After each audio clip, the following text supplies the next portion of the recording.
Hello दोस्तों, मैं सचिन अरोड़ा एक बार फिर से आप सभी लोगों का स्वागत करता हूं अरोड़ा एजुकेटर के इस ऑफिशियल प्लेटफॉर्म पे। So I hope you all are doing great. आज के सेशन में हम लोग बात करने वाले हैं RBI assistant computer knowledge mock test day 3 पर। डे 1 और डे 2 में बहुत ही शानदार तरीके से आप लोगों ने आंसर दिए। यहाँ पर भी आपको बहुत अच्छे से सारे क्वेश्चंस को समझना है और आंसर देने की कोशिश करनी है, क्योंकि जो एग्जाम का लेवल है वो ऐसा ही रहेगा। तो कितने अच्छे से आप परफॉर्म करते हैं डिपेंड करता है कितने मैक्सिमम क्वेश्चंस को आप कर पाते हैं। और क्वेश्चन पढ़ते ही आंसर आपको पता होना चाहिए।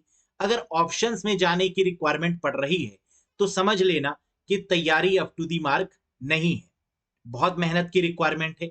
और कंप्यूटर ही ऐसा सब्जेक्ट है जहां आप 40 में से 40 स्कोर कर सकते हैं। तो चलिए शुरू करते हैं। यहां पर हम आपको यह भी बता दें कि आरबीआई असिस्टेंट का कंप्लीट कंप्यूटर कोर्स भी चल रहा है, जो 1 मार्च से आपका स्टार्ट हो चुका है। बहुत सारी क्लासेस यहां पर ऑलरेडी हो चुकी हैं लाइव मोड में। लाइव टाइमिंग्स है 6 PM। तो जो भी क्लासेस आपसे मिस हो गई हैं वो आपको रिकॉर्डेड फॉर्म में मिल जाएंगी और आप लाइव भी यहां पर कनेक्ट होकर पढ़ सकते हैं। बाकी इस बैच की खास बात क्या है, ये बैच गारंटी लेता है कि सारे के सारे क्वेश्चंस एग्जाम में यहीं से ही मिलेंगे। इसके पीछे का रीजन क्या है, क्योंकि यहाँ पर complete concept wise, complete MCQ wise, topic wise पढ़ाया जा रहा है। तो हर एक कॉन्सेप्ट को बहुत अच्छे से कवर किया जा रहा है। साथ ही साथ आपको पीडीएफ भी प्रोवाइड होगी और सारी वीडियोस भी आपको मिलने वाली हैं। तो अगर आप भी इससे कनेक्ट होना चाहते हैं तो अरोड़ा एजुकेटर ऐप को इंस्टॉल कर लीजिएगा। वहां पर आपको बैच मिल जाएगा आरबीआई असिस्टेंट का, उससे एनरोल कर लीजिएगा। किसी भी कंफ्यूजन के रिगार्डिंग दिए गए नंबर पर व्हाट्सएप करके भी आप पूछ सकते हैं। क्लियर है? लिंक भी हमने कमेंट सेक्शन में और डिस्क्रिप्शन सेक्शन में ऐड कर दिया है। वीडियो के डिस्क्रिप्शन में और कमेंट में आपको डायरेक्ट लिंक भी मिल जाएगा, जिसके थ्रू डायरेक्टली आप ऐप पर पहुंच सकते हैं। तो चलिए यहां पर बिना किसी देरी के क्वेश्चंस पर डिस्कशन करते हैं। ये रहा पहला क्वेश्चन आपके स्क्रीन के ऊपर। बहुत आराम से पढ़िए और क्वेश्चन के आंसर को देने की कोशिश करिए। How will you enter a new line in the same cell in MS Excel 2019? कह रहा है एक्सेल शीट में एक सेल में नेक्स्ट लाइन पर जाने के लिए क्या करेंगे? New line. तो वैसे तो जनरली हम लोग नई लाइन पर जाने के लिए एंटर करते हैं, लेकिन एक्सेल की अगर बात करें तो वहां जो सेल होती है उसमें नई लाइन पर जाने के लिए एंटर काम नहीं करेगा। तो क्वेश्चन उठता है वो कैसे करेंगे बताइएगा। एंटर है, शिफ्ट प्लस एंटर है, ऑल्ट प्लस एंटर है, टैब है, या ऑल ऑफ दीज है? बिल्कुल सही करेक्ट आंसर होगा alt plus enter. One of the famous question of the RBI है। प्रीवियस ईयर्स में कई बार ये क्वेश्चन रिपीट भी हुआ है। तो इसको याद रखिएगा कि how will you enter a new line in the same cell, alt plus enter. Next, the F7 is commonly used in Microsoft programs such as Microsoft Word, Outlook, etc. etc. etc. कह रहा है F7 का इस्तेमाल किस purpose के लिए करते हैं? बहुत आसान सा क्वेश्चन है। Renaming files and folders, checking spelling and grammar, opening help, searching content, या थेसोरस? तो F7 का यूज हम लोग करते हैं checking the spelling and grammatical error, यानी कोई भी स्पेलिंग और ग्रामेटिकल एरर होगी तो उसके लिए F7 का यूज करते हैं। जबकि शिफ्ट के साथ F7 का यूज करते हैं थेसोरस के लिए, जो कि एंटोनिम और सिनोनिम आपको बताता है किसी भी पार्टिकुलर वर्ड का। Is that clear to everyone? Very good. Next देखिएगा। What is the function of control plus zero in MS Excel 2019? Excel sheet में कंट्रोल के साथ जीरो दबाने पर क्या होगा? Toggle italic selection, toggle current column, hide selected row, hide selected column, या open a file? Very good. Control के साथ ओ प्रेस करेंगे तो आपकी हाइड हो जाएगी सिलेक्टेड कॉलम। जिस कॉलम को आपने सिलेक्ट किया होगा वो पार्टिकुलर कॉलम आपका हाइड हो जाएगा कंट्रोल प्लस जीरो की मदद से। और कंट्रोल के साथ 9 प्रेस करने पर, कंट्रोल प्लस 9 अगर करेंगे तो हाइड हो जाएगी selected row. क्लियर है? नेक्स्ट देखिए, which shortcut key is used for previewing the page before printing. कह रहा है प्रिंट करने से पहले अगर आपको प्रीव्यू देखना है किसी पार्टिकुलर पेज का, है ना, प्रीव्यू देखना चाहते हैं हम लोग कि वो प्रिंट हमारा सही आएगा या नहीं आएगा, तो इसके लिए कौन सी शॉर्टकट की का यूज किया जाएगा ये आपको बताना है। Control F5, control F2, control के साथ F10, कंट्रोल F6 या shift F3। And the correct answer is control plus F2 to preview the page before printing. Control plus F2। Next देखिए, नॉर्मल F2 का यूज भी हम लोग करते हैं। नॉर्मल F2 का यूज हम लोग करते हैं टू रीनेम एनी फाइल और अ फोल्डर, लेकिन कंट्रोल के साथ F2 का यूज हम लोग करते हैं to preview the page before printing. Next question, while booting operating system is loaded into. Booting के दौरान जो ऑपरेटिंग सिस्टम की फाइल्स होती हैं वो कहां पर लोड करती हैं, इसी प्रोसेस को हम लोग बूटिंग बोलते हैं। रोम, हार्ड डिस्क, रैम, कैशे या buffer memory. And the correct answer is RAM. Operating system की फाइल्स कहां से कहां लोड होती हैं? हार्ड डिस्क से रैम में लोड होती हैं, और इसी प्रोसेस को क्या बोलते हैं? बूटिंग बोलते हैं। फिर से एक बार, बूटिंग के दौरान ऑपरेटिंग सिस्टम की फाइल्स हार्ड डिस्क से उठकर रैम में जाती हैं, और इसी प्रोसेस को बूटिंग बोलते हैं।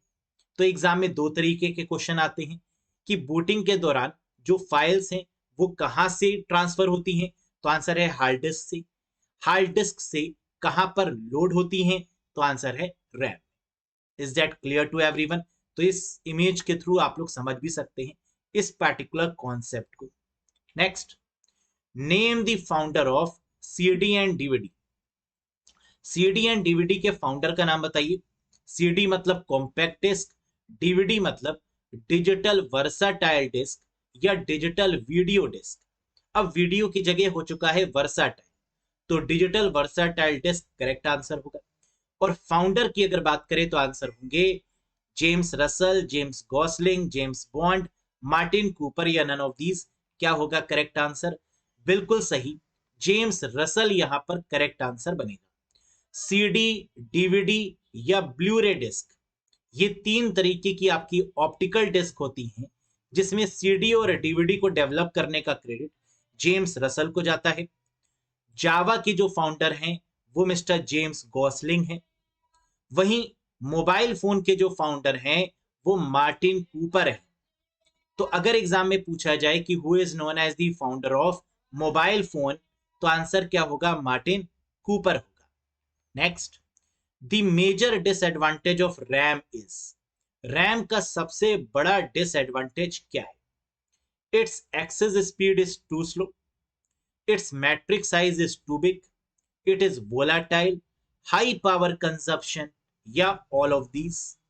या आता है बताएंगे नहीं, है ना, कई बार आप लोग बताते नहीं हैं। बताइए क्या होगा करेक्ट आंसर?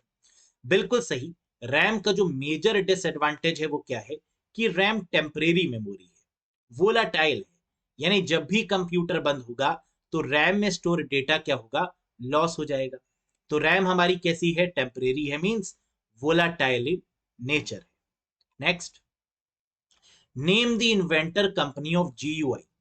अगेन आरबीआई का very very famous question. Inventor company of GUI, graphical user interface. हम लोग जानते हैं ऑपरेटिंग सिस्टम GUI बेस्ड होते हैं, जैसे Windows graphical user interface based है।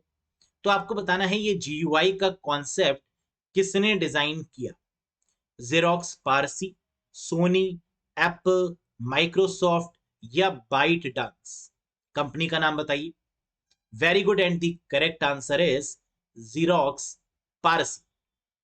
पहले इसका नाम जेरोक्स पारसी था, अब सिर्फ इसका नाम पारसी है, जिसकी फुल फॉर्म है पैलो एल्टो रिसर्च सेंटर। पैलो एल्टो रिसर्च सेंटर, यानी ये एक रिसर्च सेंटर है जिसने GUI के कॉन्सेप्ट को डिजाइन किया। एज वेल एज एग्जाम में एक क्वेश्चन और भी आता है। अगर एग्जाम में आपसे ये पूछा जाए कि लेजर प्रिंटर को किस कंपनी ने बनाया, तो भी आंसर क्या होगा, जेरोक्स पारसी होगा।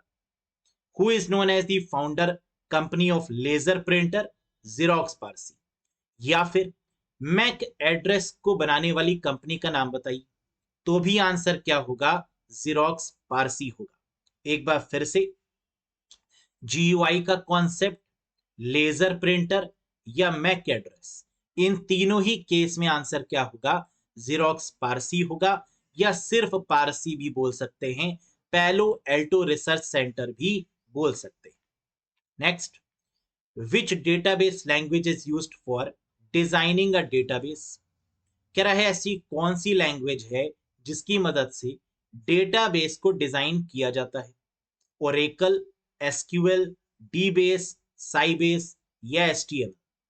बिल्कुल सही, करेक्ट आंसर यहां पर होगा SQL, structured query language. Structured query language एक ऐसी लैंग्वेज है जिसकी मदद से हम डेटाबेस को डिजाइन करते हैं।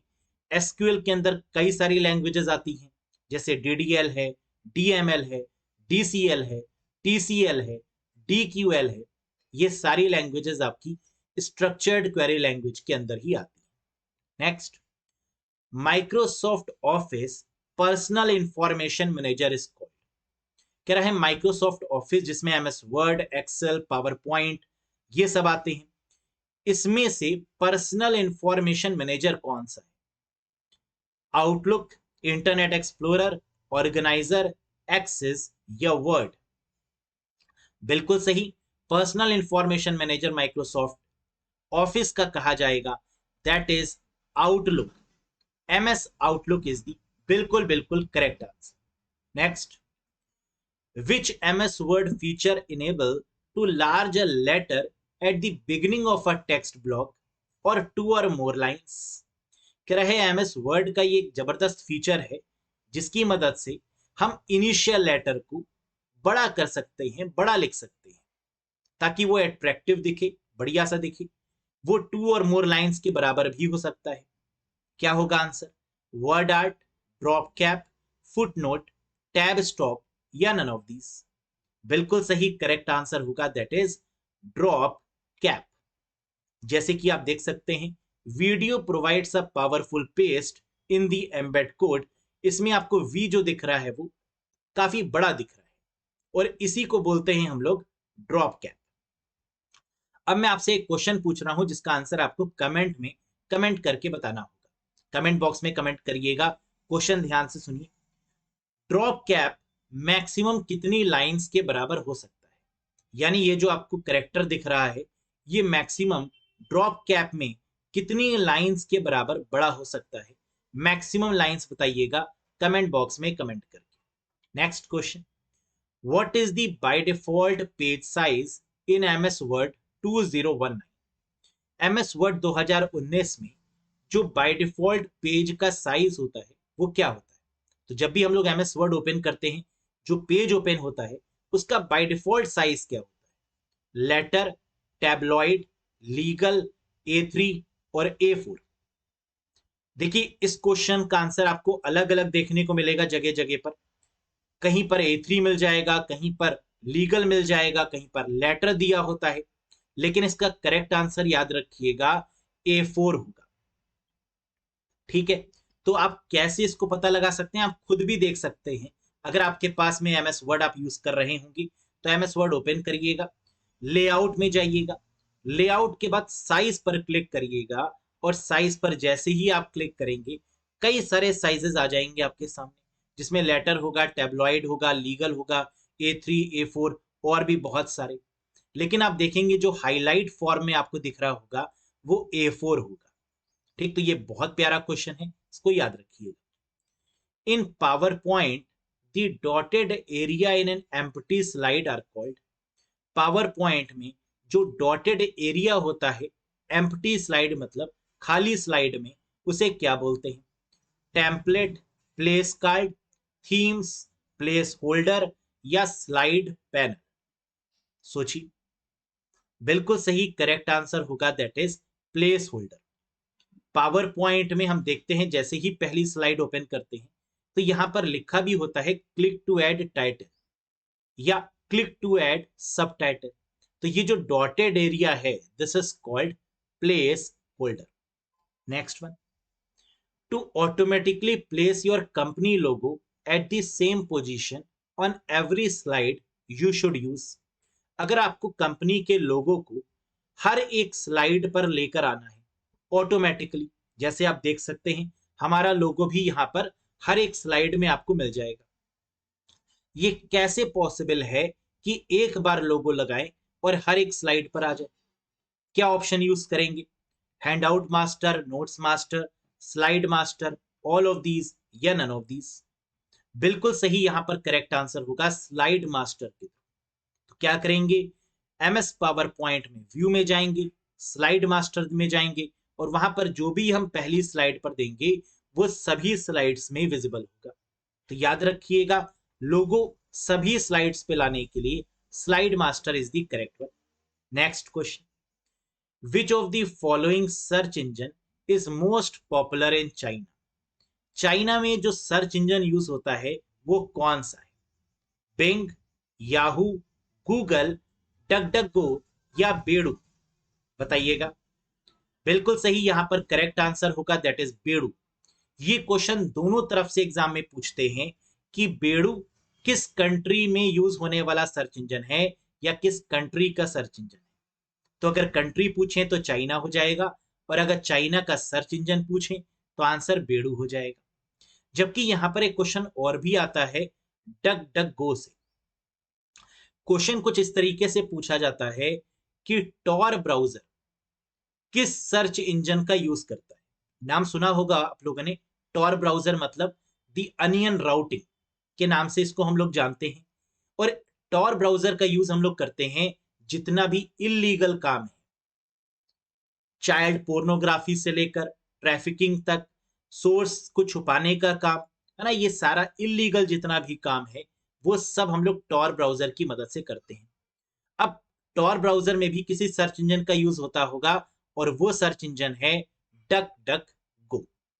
ठीक है, नेक्स्ट देखिए, IPv4 was developed by। IPv4 IP address दो तरीके के होते हैं, एक IPv4 और एक IPv6। तो आपको बताना है IPv4 को किसके द्वारा डेवलप किया गया? ISO के द्वारा, IANA, डरपा, IBM या जेरोक्स पारसी साइंटिस्ट? क्या होगा करेक्ट आंसर? बिल्कुल सही करेक्ट आंसर होगा डरपा के द्वारा। इंटरनेट प्रोटोकॉल वर्जन 4 जो कि 32 बिट का एक आईपी एड्रेस है which is 32 bit IP address is developed by DARPA, Defense Advanced Research Project Agency। This is the full form of DARPA।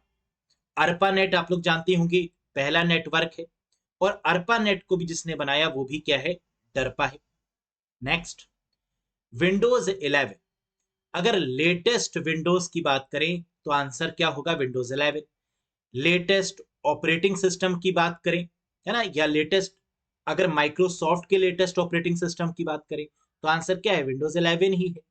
Latest Microsoft office की बात करें तो 2021 है। 2019 के बाद क्या आ चुका है? 2021 आ चुका है। और माइक्रोसॉफ्ट का लेटेस्ट जो ऑपरेटिंग सिस्टम है वो विंडोज 11 है। और जितने भी लेटेस्ट ऑपरेटिंग सिस्टम हैं उनमें जो ब्राउजर यूज हो रहा है वो कौन सा है जरा बताइएगा। बिल्कुल सही, that is Edge, EDG। Internet Explorer को टाटा बाय बाय कर दिया है माइक्रोसॉफ्ट ने, अब उसकी जगह पर एज का इस्तेमाल किया जाता है। यहां पर क्या पूछ रहा है कि विंडोज 11 कैसा ऑपरेटिंग सिस्टम है? बताइए तो। ओपन सोर्स है, क्लोज सोर्स है, फ्रीवेयर है, ऑल ऑफ दीज है या नन ऑफ दीज है? बहुत सिंपल है, हम लोग जानते हैं विंडोज 11 पेड है ना, फ्री नहीं है। वो अलग बात है कि विंडोज 10 के बाद ये ऑटोमेटिकली अपडेट हो जाता है, अपग्रेड हो जाता है विंडोज 11 में, लेकिन है ही पेड। तो पेड को क्या बोला जाता है? Open source? बिल्कुल नहीं, क्योंकि ओपन सोर्स का मतलब होता है फ्री ऑफ कॉस्ट, जिसमें एडिटिंग पॉसिबल हो। तो ये ओपन सोर्स तो बिल्कुल नहीं है। तो आंसर क्या होगा इसका उल्टा, that is closed source operating system. Freeware भी नहीं है, तो आंसर क्या होगा? Close source operating system is the correct one. तो क्वेश्चन ये उठता है कि ऐसा कौन सा ऑपरेटिंग सिस्टम है जो ओपन सोर्स है, जो फ्री ऑफ कॉस्ट है, तो आप जानते हैं that is Linux operating system is the open source operating system. मुझे आप कमेंट करके बताइएगा who is known as the founder of Linux operating system.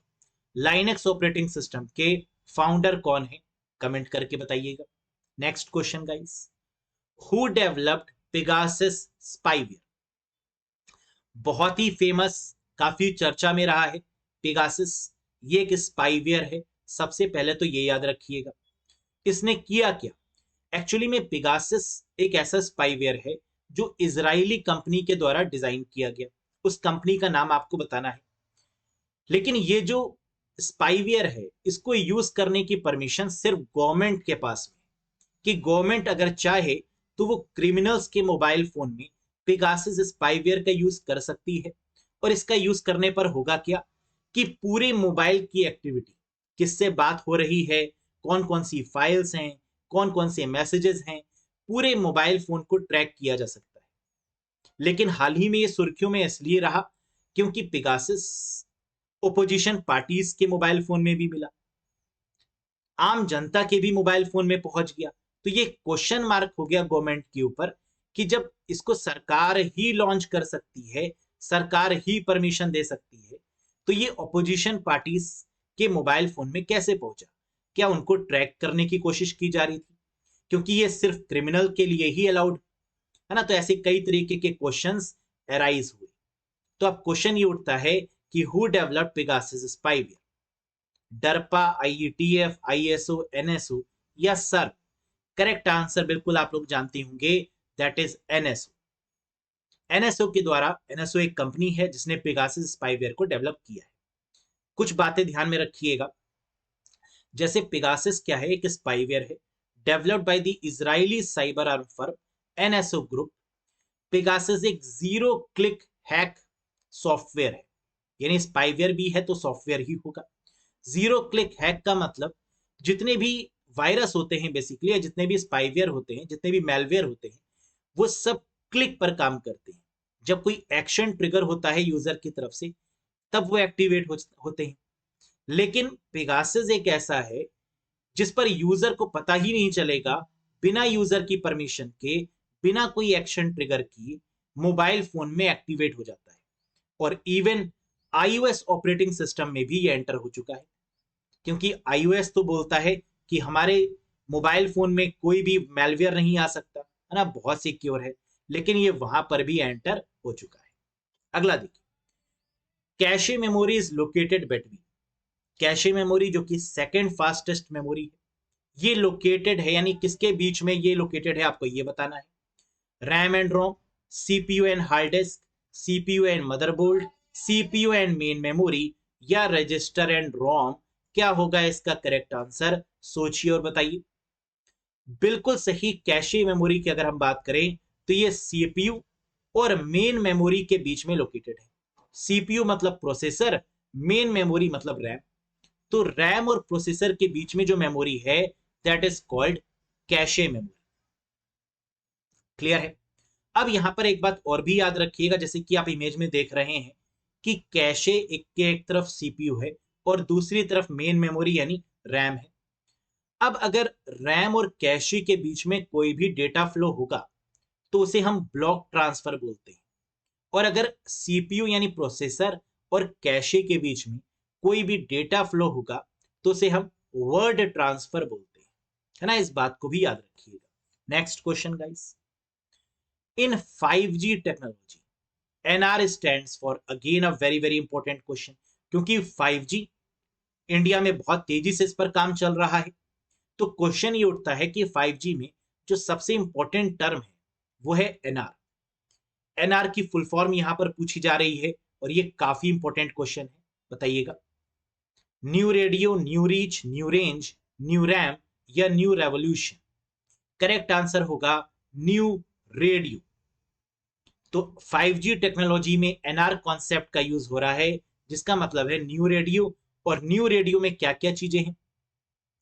तीन इसके मेन पिलर्स हैं। एक, एनहांस्ड मोबाइल ब्रॉडबैंड कनेक्टिविटी, इससे एक तो स्पीड तेज हो जाएगी 5G की।